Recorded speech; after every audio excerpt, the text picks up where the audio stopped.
You've done the GM role, corporate marketing role. You've been a consultant who travels around for tons of stations. You have media publications that are using you right now as a marketer. How good is the TV industry, or old media, as you just called it, at learning how to not die?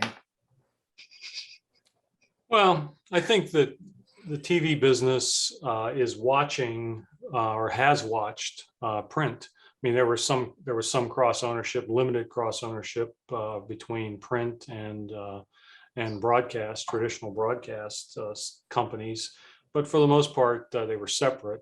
But beginning to watch print slowly die and try to make a transition to digital, many broadcasters said, well, that's what we don't want to be.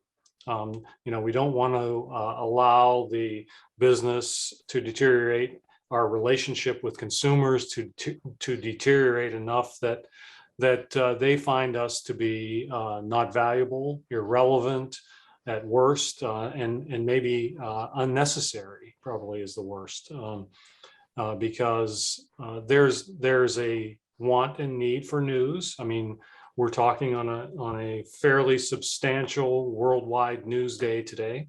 Yeah. That sees the first conflict in Europe since World War II. Pretty big day, and yet people still want news. It's just a matter of who they're going to get it from, and which is fragmented so much today. And again, back to my holding up the smartphone.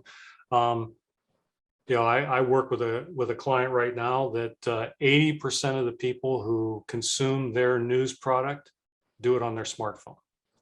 And that's a fundamental difference for having to build relationships with consumers today, and trying to find out how can I super serve them as a media company. And it's something that broadcasters really are not used to. I mean, broadcasters, I say we because I spent a lot of time there, used to be one voice to thousands, millions, if you were talking worldwide or a market-wide audience sometimes. And it wasn't that long ago that was really effective. And television stations still have viability.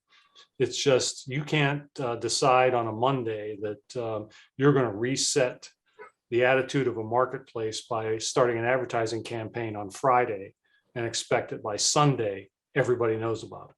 That just does not happen anymore. I mean, so there's still arguments for reach and frequency and the need to consistently put a message in front of people, right? Sure. Yeah. I mean, there's still lots of eyeballs watching television stations, but in the 90s, even early 2000s, you could conceivably find consumers out there who were watching not just television news, but the same station for television news 3 or 4 times a week. Same station at the same time.